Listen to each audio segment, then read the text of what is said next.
Hello? There, you saw that absolute clear. Oh, I hope that's on the camera. Foxes.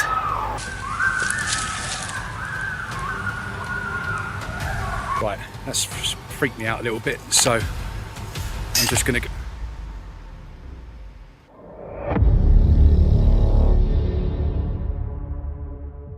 Some nights in the wilderness become dangerous without warning, and the threat is not always outside the camp.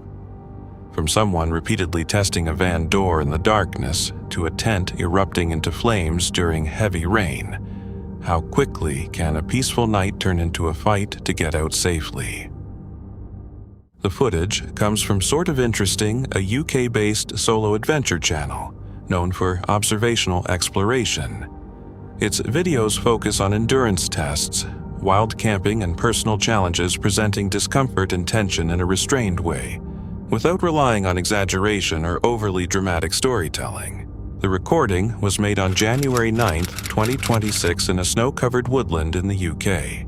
Welcome to my first ever sub-0 degree camping trip, and also my first real cold temperature test. I've come down to a secret little area that I've camped out at before, and as I was on my way there, so that you could see the lovely scenery lit up in the darkness, and then it started to snow a little bit more heavily. I'm potentially going to get absolutely covered in snow, so I came out to this little hidden spot and just checked the ground conditions. So I could build a small shelter if it was a little bit windy and I wanted to take that wind chill off.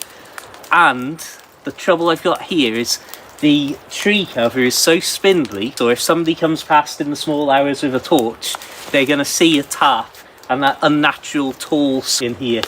So without creating a tarp shelter, we are going to have a really low profile camp setup and an Elpkit Elan hooped bivvie. I'm so glad I bought that as my first bivvie bag last year, but that hooped section just makes it feel that little bit more open and substantial than my really basic bivvie bag. So I'm going to use two relatively low-end sleeping mattresses, which was certainly not ideal, and you'll see more on that in just a moment. The camper begins his first sub-zero bivvy camp, planning to test a new winter sleeping bag in outdoor conditions. To reduce the danger, he selects a wooded location near civilization, somewhere he has camped before, not realizing how unsafe it would soon begin to feel. The snowfall soon becomes heavier than expected, forcing him to give up plans for scenic footage and concentrate on getting camp ready before he becomes soaked and cold. With limited tree cover and a high chance of being spotted, he decides against putting up a tarp shelter. Instead, he creates a low-profile bivvy setup directly on the ground. Snow keeps falling, while visibility decreases, and the temperature continues dropping.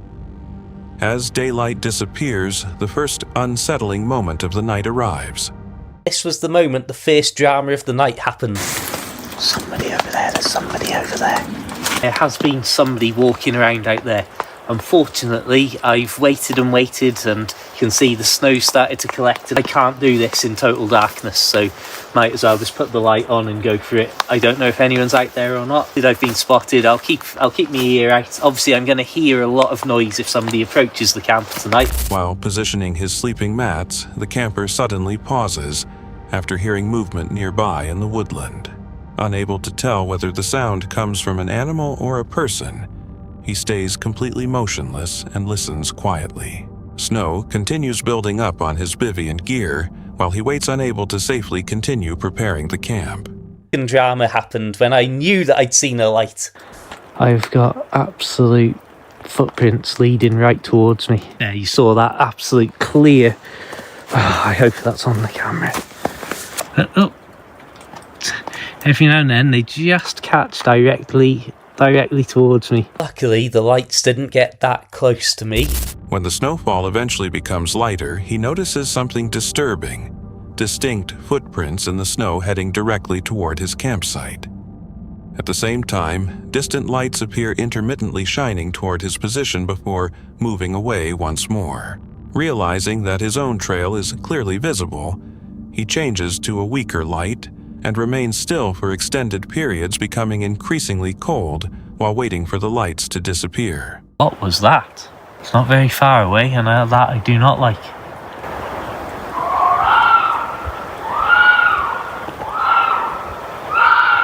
Foxes. Oh, I hope that's foxes. Listen, that has given me goosebumps even more than the mic. During the early morning hours, as he lies awake inside the bivvy, sudden loud screams nearby startle him. The sound is powerful enough to trigger an immediate sense of alarm. After listening carefully, he concludes that the cries are coming from foxes. Even then, the incident leaves him unsettled and unable to relax completely. No direct confrontation happens during the night, but the experience becomes defined more by uncertainty than comfort. Unidentified movement tracks approaching the campsite, distant lights, and sudden animal calls combined with severe cold and isolation keep the camper on edge through the night. By morning, he reflects that camping near civilization was the correct choice for his first attempt at a sub-zero bivvy. When daylight returns, he packs his frozen equipment and leaves the woods, considering how quickly a peaceful winter camp can start to feel wrong, not because something definite is seen, but because uncertainty never disappears. In freezing darkness and falling snow, even small signs such as tracks or distant movement can change the feeling of a place. If you notice something similar near your camp, would you stay and wait to learn what happens, or decide that leaving while you still can is the safer choice? This unsettling footage comes from Rick the Creator behind the YouTube channel Rick and His Van, where he documents life from his homemade camper van. Rick travels from place to place, sharing trips across the country and the realities of van living, including its challenges and the practical lessons he learns along the way. On October 26, 2023, Rick began what he expected to be another routine trip. This time, though, he chose to spend the night in a forest known locally for its unsettling reputation. It was a personal test, staying alone overnight in a place many residents avoided after sunset.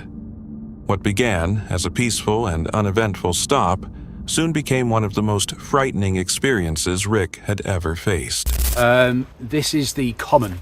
Now, I've been here before and shot a few videos here before, and a couple of other things that I've filmed here. It's only up the road for me, so it's a really easy place to come to. And you can camp in your vans here, and you're allowed as well. Something to do with bylaws and some common land. So I'm here, I'm just going to sit in the van, make myself something to eat, let it get a bit colder and a bit darker. The wood's over there, and see what we can find. Let's get some food on. Right, so this is home for the night. First things first, dinner, particularly exotic or gourmet. Hot dogs, frankfurters, but they do taste amazing, which I love. I am missing a beer. That's the one thing I didn't bring. First, let me just take you outside. I haven't shown you exactly where we are and where the van is. So, this is it. This will be home for the night. They're the woods that we're going to. This is it. Right, let's go get dinner on. Rick parked his van in a secluded area deep in the woods somewhere he had visited before and felt comfortable. The air was cool and the area was silent, surrounded by the deep stillness of being completely alone. At first, nothing appeared unusual or concerning. Feeling relaxed, Rick made a simple meal inside the van, planning to eat before darkness fully settled. The atmosphere remained peaceful, almost reassuring, without any sign of what came next. Just going to tuck into these. I don't judge. I have made 4. I am a hungry man, but I am going to double up on the sausage inside the bun. I'm going to scoff these and then get ready to go into the woods. No idea where on earth I'm going. Just going to follow halfway. See where we're going. I mean, this is ridiculous. I've got no idea where I'm going. Oh, there's a gate. Let's go through here. Oh, hello. What's that? What is that in the woods there? Look, what's that? Oh, I think I found the church. That was easy. Ah, it's not a gate. That is a fence. There's the church. After finishing his meal, Rick took a flashlight and decided to explore the forest nearby. Walking through the trees, he unexpectedly found a small church hidden in the woods. While examining the area, something happened that instantly destroyed the calm. Right, let's go and have a look. Just check this out. I haven't come prepped with the best torch in the world. Oh yeah, look at that. What is a little church like that doing in the middle of the woods? The hell is that? Hello?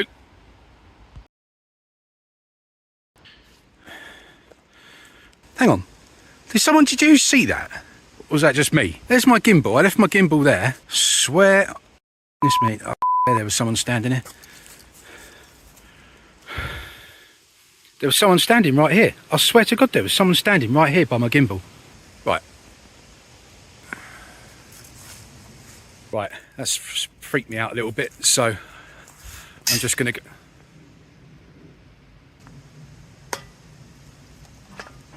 Right, I'm not joking you, that's just slammed itself shut.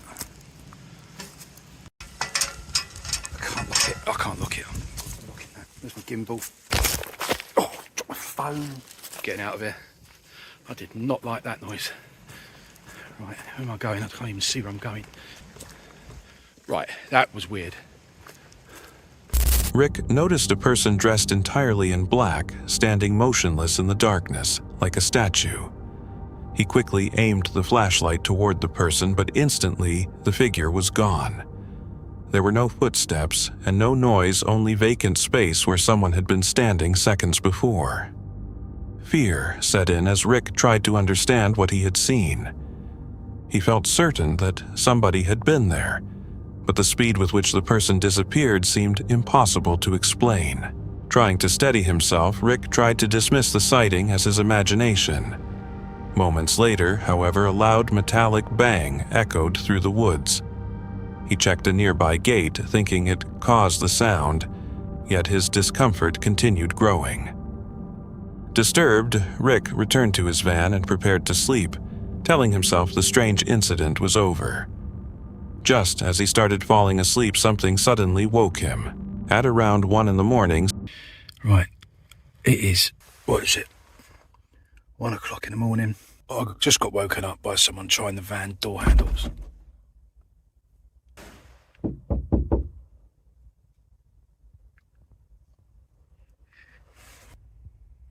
Right, there was a knock. Someone was trying the van door handles as well.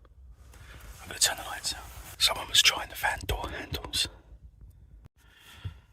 I heard a car pull up. There's definitely a car pulled up outside. I'm going to have a look.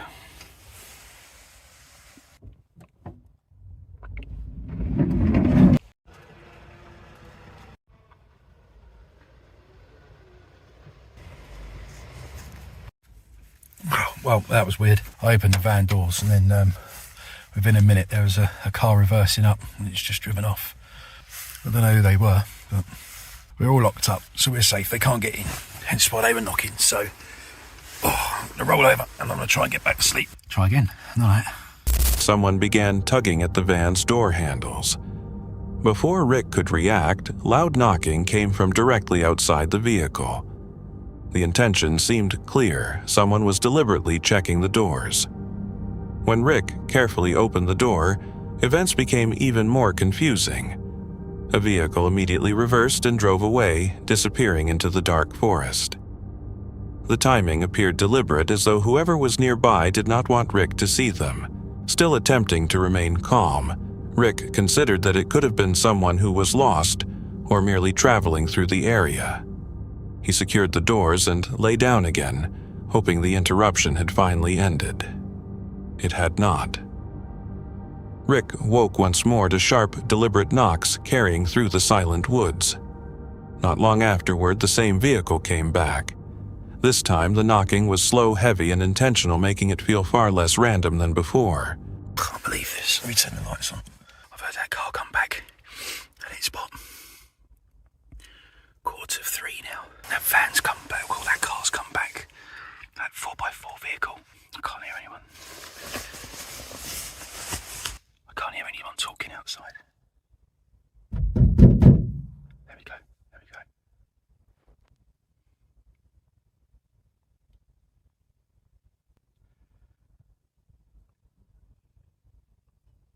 Right. Literally haven't slept.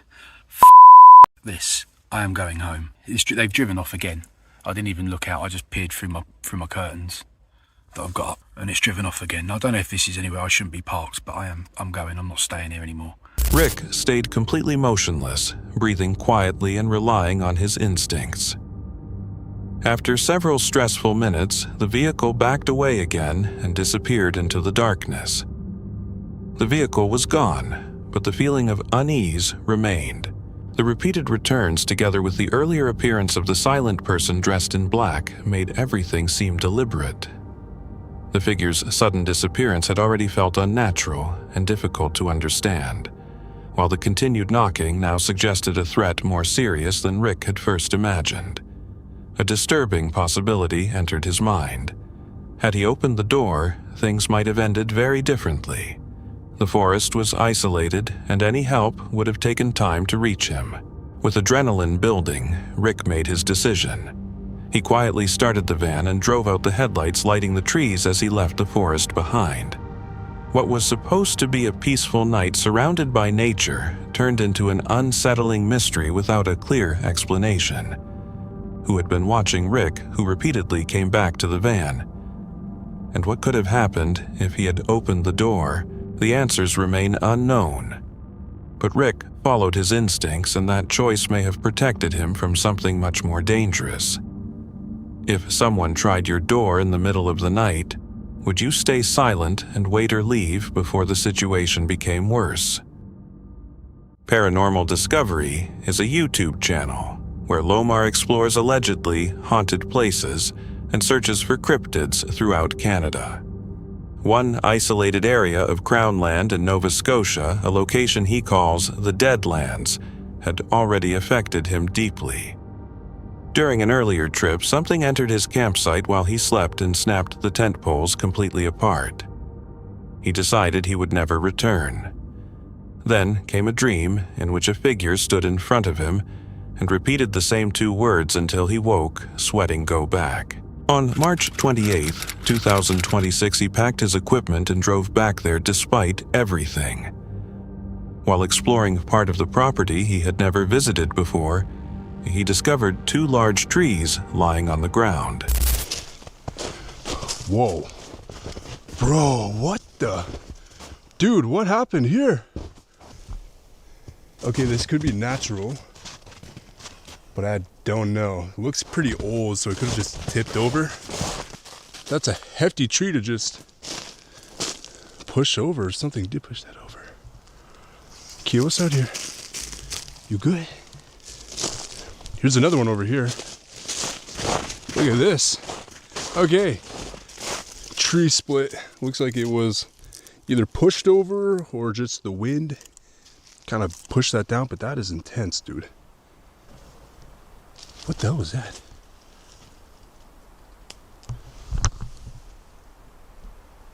I heard some sort of howling.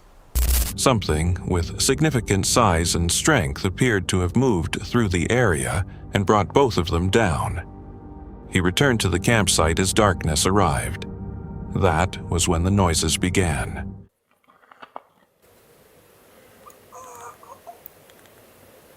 I hear something. What is that? I'm not gonna go too far because Key is alone over there, but what is that? Hello?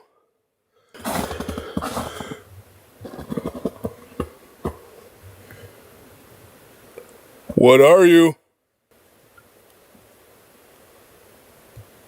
Right there, right there.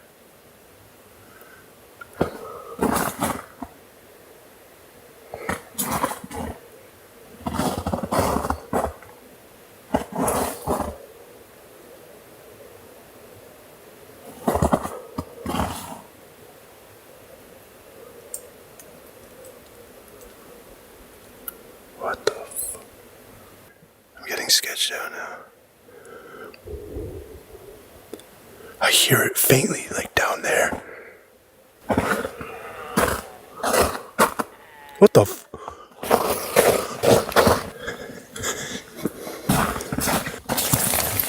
You okay, baby? You heard that? You heard that right? What the hell, Key? Lomar was standing outside his tent when he first noticed it. Something moving along the tree line following a broad and deliberate route around the camp. It was not simply traveling past him. It seemed to be circling. The noise moved closer, then farther away before approaching again. His dog noticed it immediately. She froze and remained completely motionless beside him. Whatever was moving in the darkness did not leave. It continued, following the same slow circle around the campsite until Lomar stepped back inside his tent. The trees appeared pushed down rather than blown over. The circling began after nightfall and did not end naturally. It stopped only after he went inside. His dog responded before he did. Whatever was moving beyond the campsite seemed aware of exactly where he had been standing. So, was it still waiting outside after he closed and zipped the tent shut?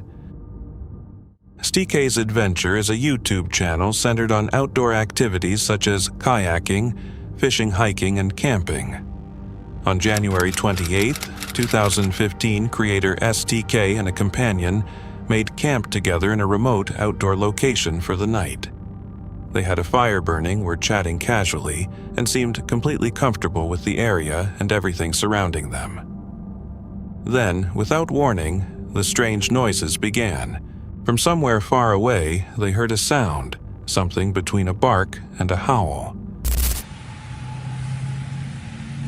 That sounds like packing. Sounds like barking, doesn't it? Yeah.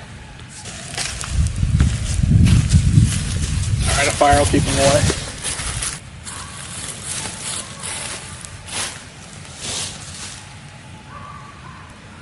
My dog's gone.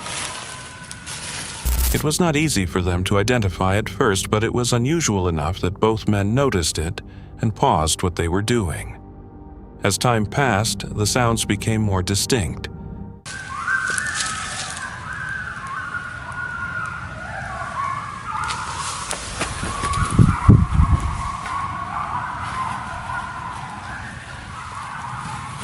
Yeah.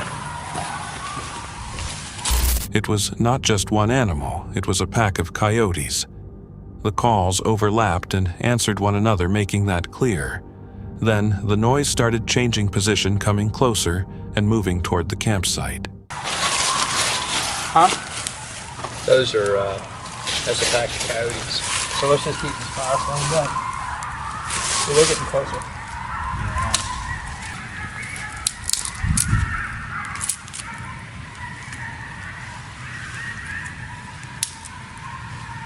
They remained beside the fire and stayed quiet. The plan was simple: avoid attracting attention and avoid provoking whatever was beyond the edge of the firelight. The pack never entered the campsite, but the low calls and signs of movement remained around the dark perimeter for a while, before gradually retreating and fading away. Whatever immediate threat may have existed seemed to be over. Even so, neither camper completely relaxed afterward. Coyotes do not usually approach that closely to an active fire. The fact that the pack stayed around the perimeter and did not immediately withdraw suggests they were comfortable being nearby there. Whether curiosity or something else drew them in is impossible to know for sure. So, what do you think made them keep circling rather than simply moving on? Steve Pike is a woodland photographer and outdoor creator based in the United Kingdom who records forest walks, landscape photography, and the mood of dense woodland as it happens. On September 12, 2020, he shared footage from a solo walk through one of the older areas of Shield Forest, United Kingdom, passing through pine and birch woodland while searching for photographic compositions. At first, the surroundings felt open and familiar. That feeling did not last. During the early part of the walk, everything seemed manageable. The sounds of the forest remained steady. Visibility was clear, and the trip was focused only on photography. But as Steve moved deeper inside, the woodland began closing around him. The trees became denser, the trails harder to follow, and the overall atmosphere slowly changed. just got down to that crossroads and it started to rain. So I looked over my shoulder and I saw a trail I've never seen before. I saw a squiggly old oak down here as well. So, I think I've got a spider. That looks a bit spooky down there. Let's go have a look then. Oh, very dark. I wonder why that's so enclosed. Then, every bird went silent at once. The forest shifted from continuous natural sound to almost total quiet. The change happened suddenly and was impossible to miss. The rhythm of the woods had accompanied him throughout the walk, and then it disappeared. Steve moved closer to the tree line to investigate. It's moving around up there. I'm pretty sure there's something moving around in there. The wind's coming from behind me, so if it's deer, they'll smell me. Across the ground and among lower branches, he noticed signs of recent disturbance. Snapped sticks shifted earth in areas suggesting that something had passed through recently. He wondered whether deer could be responsible, but no animal appeared, and nothing confirmed that explanation. Oh, wow. I didn't want to start lit. It's headed right deep into the... It's like a cross between silver birch and pine. So after I see a deer, I'm like, that's me done. Stick a fork in me, you know. This is their territory. I mean, you can see how broken the sticks get. Something's rubbed up against that stick. And then there's a lot of broken ground here. You can see how it's been compressed. He decided against continuing farther. Instead, he turned back, returned to his original route, and carried on taking photographs. He never directly saw anything, but the deeper he traveled, the harder the area became to read, and his choice to retreat reflected that uncertainty. The silence happened first, followed by the disturbed ground in that sequence. Animals do not normally create both signs together without some cause. Steve never discovered what was responsible, and that uncertainty is what makes the experience linger. So, what do you think had been moving among those trees shortly before he arrived?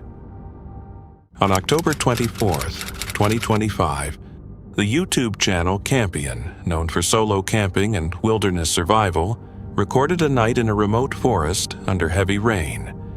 Surrounded by soaked ground and trees, Campion worked to build comfort, carrying gear through mud and setting up a large canvas tent to ride out the storm.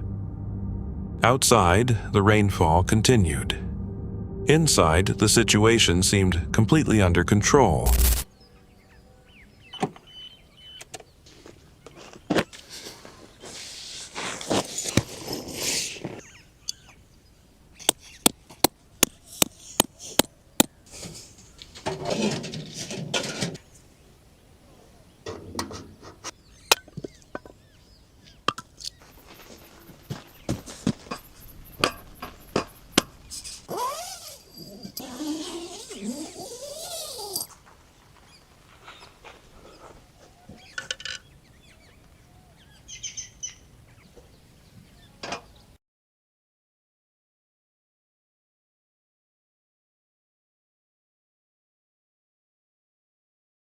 The process was careful and unhurried.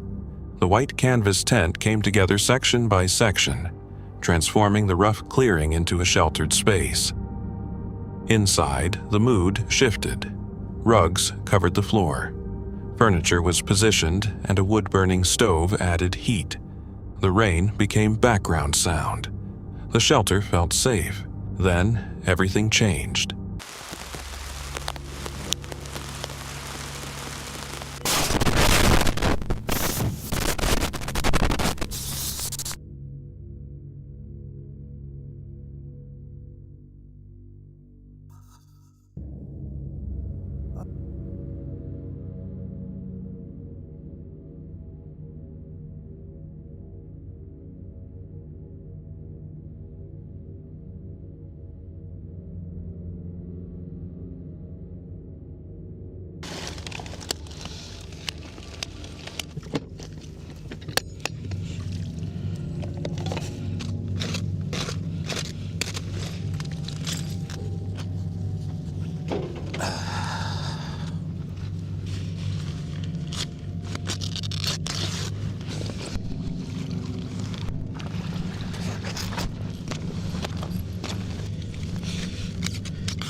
With no warning, an explosion burst near the stove.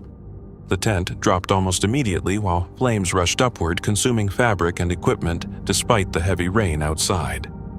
Afterward, smoke and silence remained. The tent had vanished. Charred gear was scattered across the forest floor. The most striking part was not the weather, but how one instant destroyed everything that had seemed secure. Viewers pointed to one overlooked decision, not the storm, as the moment that nearly made comfort deadly. If survival depends on timing, how often is danger missed until the final second? On September 6, 2025, the YouTube channel Madison Clydesdale documented a journey into the mountains of British Columbia. Moving through remote country with her dog Madison followed a route, and routine she understood, knowing experience offers limited protection in terrain like this. I've already stepped in some mud. I'm starting my navigation on my watch, so it'll let me know if I go off track from my pre-planned route, and it'll just keep me honest with how many kilometers I'm doing, what my elevation gain is, and if I get lost, I can retrace my steps. In a survival situation, you could survive off this fresh water. I would boil it first because you could get giardia or filter it somewhere. And with all these berries, I could go a few days on just these berries alone. I've got my bear spray accessible, ready to be pulled out. These purple flowers are fireweed, and the flowers are edible. They're really nice in tea. We're a little bit late in the season, nearing the end of August, so their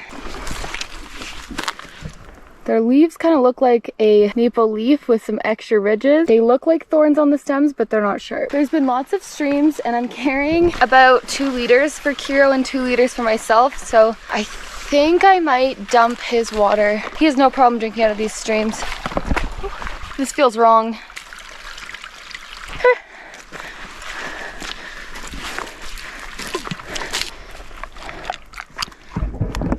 If I were a bear, this is where I'd hang out. Hey bear! Got huckleberries to my left and to my right. Bit of an open field. Keeping an eye out for bear scat, but I haven't found any yet, which is good. Silent here. Hey bear! Always, always bring an extra pair of socks. Oh. It's basically a marshy bog. I could have gone around it, but then I'd be bushwhacking through some pretty dense bushes, so better off to just bring an extra pair of socks. I'll sleep in them tonight and I'll hike out in them tomorrow. I always wear wool socks as well because those are quick drying. Well, that's slightly inconvenient, isn't it?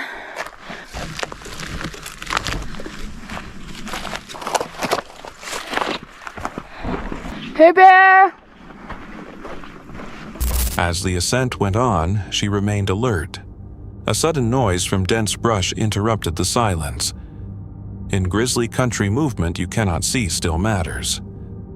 Madison stopped, kept her dog nearby, and repeatedly made noise, a safety measure designed to prevent a sudden encounter with an animal much larger than her. I made it to the top. This lake is so much more beautiful, which I didn't know was possible. Now we just gotta get down there. Look at those mountainscapes. Wow. We have a runaway dog. I repeat, a runaway dog. Okay, I guess I'll meet him down there. I made it to the lake. I think I see a spot over there that I can set up camp. I just have to get over this boulder field. There's a creek coming down the mountain and it's probably good fishing there. I can see fish jumping. I found camp. We're on a little peninsula. Oh my gosh, I'm so dead. Kiro has cut himself. I need to get my first aid out right now. I think his dew claw got stuck on a rock. I had a look and it seems to just have broken a nail and his dew claw didn't actually rip off, thank goodness. There's not much we can do about it right now besides clean it out in the lake and rest. I think hiking out and getting it all dirty would make it worse, plus it'd be after hours. Like, I don't think he needs to go to the vet for it, and at this point we wouldn't get back till dark, so I'm pausing my activity. 13,500 steps, over 2,000 calories burned, and over 2,000 meters elevation. At the lakeside campsite, there was a break before she noticed blood on her dog's paw, likely caused by the rocky ascent. With no assistance nearby, she treated the injury and slowed her pace. You hear a bird out there? We are cozy in bed. It's about to get really dark out here. I feel like some people wonder why I do this alone or why you would want to. One, when I moved here, I just didn't know anyone. My mom introduced me to backpacking, and when she wasn't available, I was like, I'll go by myself, because that's what she did when no one was available. Also, there's just something that pushes you out of your comfort zone being by yourself. Although I am going to be looking into this forest all night. Another night, we didn't become a bear burrito. Successful mission. How would you sleep? Oh. You hungry? Okay, good job. Oh no, you shouldn't be running. Wow, beautiful morning. Go.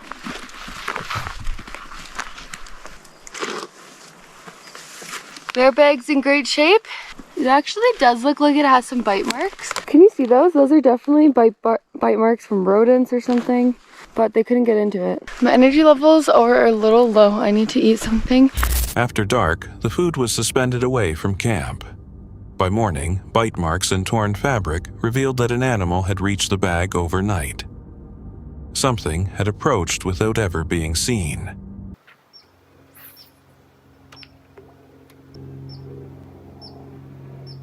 Fish on! Woohoo! It's a beautiful rainbow trout. Okay, we gotta get him back.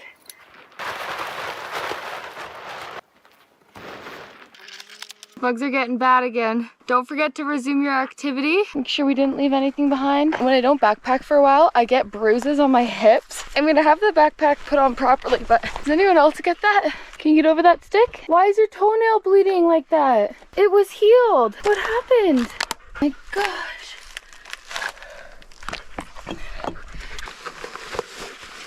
Stay, stay. Can you stand up?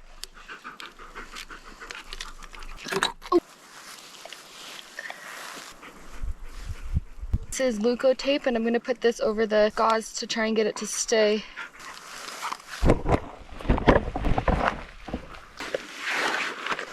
Okay, Kiro, can you come? We just got to get through these rocks and then it'll be smooth sailing. A lot of dog owners get their dew claws removed. I was 18 when I got Kiro, which is no excuse, and we went 10 full years without any injuries, but yeah, I guess that's a lesson learned. Mistakes happen out here, accidents happen out here. The important thing is you know how to react. Wilderness first aid, or at least watching YouTube videos on first aid, is very important before you go out here, because no one thinks they're gonna get hurt until they do. I think what happened was the pad on his paw got cut. Good job, buddy. We did it. What disturbed viewers most was not what the camera captured, but what remained invisible. In terrain like this, how can danger be judged when it never reveals itself? That's it for tonight. Which moment creep? Drop it in the comments. Have your own story. Share it with us, and stay tuned. The next one is even darker.